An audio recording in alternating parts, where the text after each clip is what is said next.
Shemai and welcome. Today I'm going to be chatting about merino wool and summer hiking, which up until very recently weren't two things which I thought went together.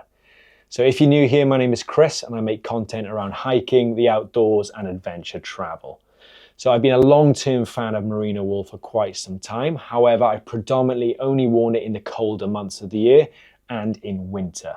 This is because I assumed, because of its insulation benefits, that it was only beneficial to wear it during these colder months.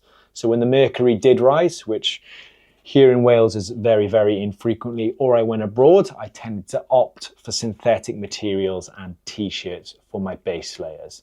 However, that has all changed. Now, last month, Icebreaker reached out to me and they wanted me to take part in a very unique challenge. They asked me to swap out my entire t-shirt wardrobe and only wear merino base layers or t-shirts for a whole 4 weeks. Now, obviously I wore stuff on the bottom half, otherwise I would not be making this video from my house, but from a jail cell. So after wearing them, they wanted me to give my honest thoughts, which I am gonna do in this video.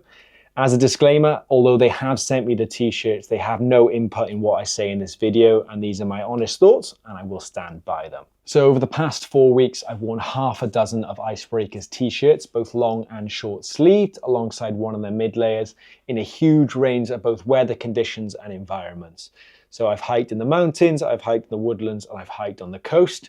And I also summited Odour, which is Wales's highest peak, 3 times in a single day in 20-odd degree heat. Now, no matter the weather or the conditions, the merino stood up to the test. So the highlight for me has to be that day on Snowdon. I took part in the Snowdon 6 challenge, like I've mentioned, which includes summiting and descending Odour 3 times in one day via the 6 main pass. Now that day it was hotter than the inside of a samosa. There wasn't a cloud in the sky. I wore the Sphere long sleeve top, which I have on now, and it did a grand old job of not only protecting me from the sun, but regulating my body temperature, wicking sweat away from my body and keeping me cool. So that was a huge, huge bonus, because I think at times I was incredibly dehydrated, but this thing kept the sun off me, stopped me from overheating, and I'm incredibly thankful I did have it on. It also dried incredibly quickly, and it was very, very lightweight and very soft. So it made sure I stayed comfortable for the entire 9 hours or 41 kilometers, which I was hiking for, and I didn't get any chafing. Now, not only is this t-shirt incredibly comfortable, but the entire range was a delight to wear. I think merino often gets sort of stuck with the itchy tag, but I did not find that to be the case. This and all the other t-shirts were incredibly soft on my skin, incredibly lightweight and incredibly comfortable to wear. Now, alongside being great at wicking sweat away from your skin and regulating body temperature, merino is also odor resistant. Now, I'm not someone who likes to brag about being unhygienic, but I love the fact that with these Icebreaker merino tops, I can wear them multiple days in a row and they still do not smell. In the past, whenever I've worn synthetic materials, they've tended to stink after one use, making them unwearable.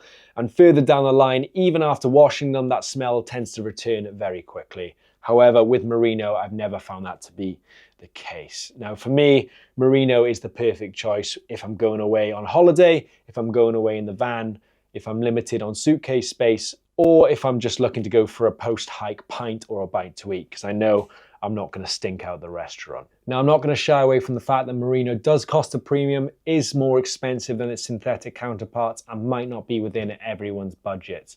However, having tried and tested it across a wide range of summer conditions, I do believe it's a fabric that's well worth investing in, especially if you are an avid hiker, is someone that goes away in the van often, or is going on a multi-day hiking trip. For me, I'm converted, and going forward, I'll be wearing merino in the summer.